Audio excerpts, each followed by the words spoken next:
Pagbasa mula sa aklat ni Propeta Ezekiel. Sinabi sa akin ni Yahweh, Ezekiel, anak ng tao, sabihin mo sa pinuno ng Tiro na ito ang ipinapasabi ko sa kanila. Sa iyong kapalaluan ay sinabi mong isa kang Diyos. Nakaluklok kang parang Diyos sa gitna ng karagatan, bagamat ang totoo'y hindi ka Diyos, kundi tao lamang. Pinipilit mong abutin ang isipan ng isang Diyos. Akala mo'y matalino ka pa kay Daniel. Akala mo'y alam mo ang lahat ng bagay kahit pa anong lihim. Sa dunong mo't kaalaman ay nagkamal ka at nakapagbuntun ng pilak at ginto. Sa iyo ngang nalalaman sa larangan ng kalakal, patuloy na lumaki ang iyong kayamanan. Dahil dito, naging palalo ka.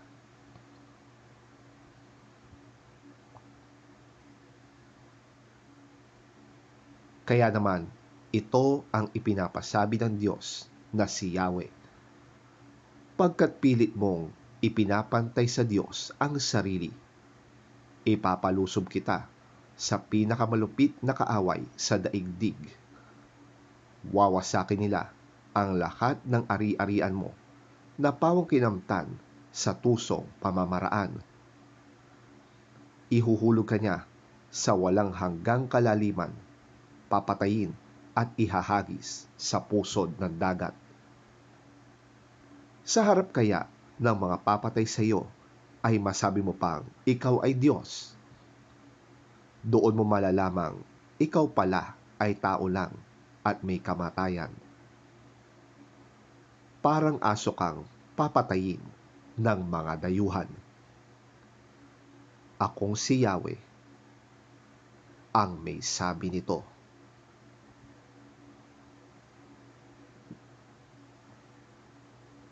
Ang salita ng Diyos. Salamat sa Diyos.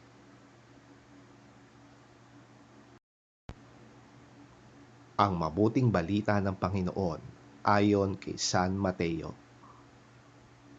Papuri sa iyo, Panginoon.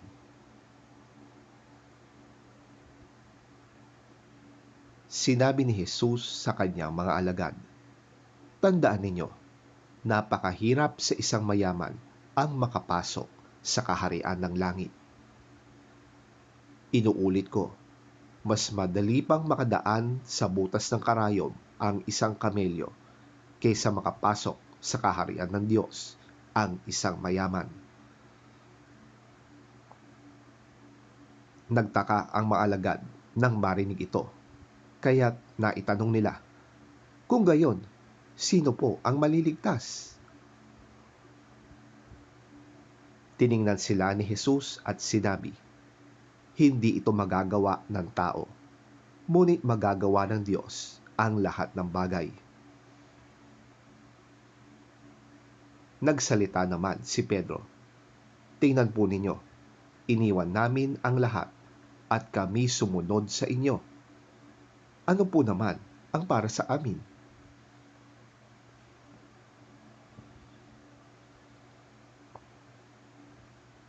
Sinabi sa kanila ni Jesus, tandaan ninyo, kapag naghahari na ang anak ng tao sa kanyang trono ng kaluwalhatian sa bagong daigdig, kayong sumunod sa akin ay uupo din sa 12 trono upang mamuno sa 12 lipi ng Israel.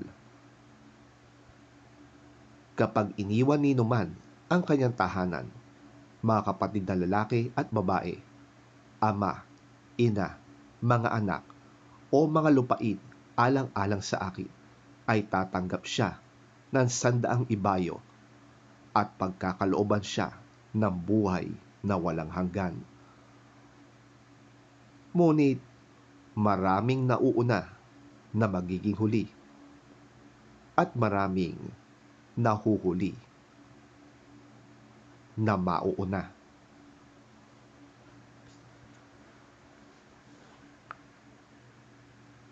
ang mabuting balita ng ating Panginoon. Pinupuri ka namin, Panginoong Hesukristo.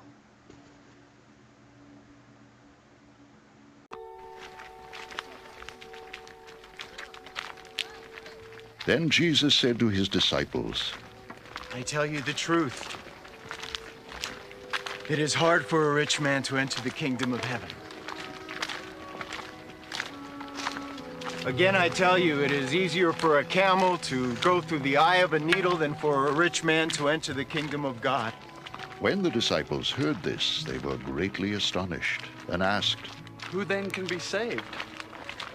Jesus looked at them and said, With man, this is impossible. But with God, all things are possible. Peter answered him, We have left everything to follow you. What then will there be for us? Jesus said to them, I tell you the truth. At the renewal of all things, when the Son of Man sits on his glorious throne, you who have followed me will also sit on 12 thrones, judging the 12 tribes of Israel. And everyone who has left houses or brothers or sisters or father or mother or children or fields for my sake will receive 100 times as much and will inherit eternal life. But many who are first will be last, and many who are last will be first.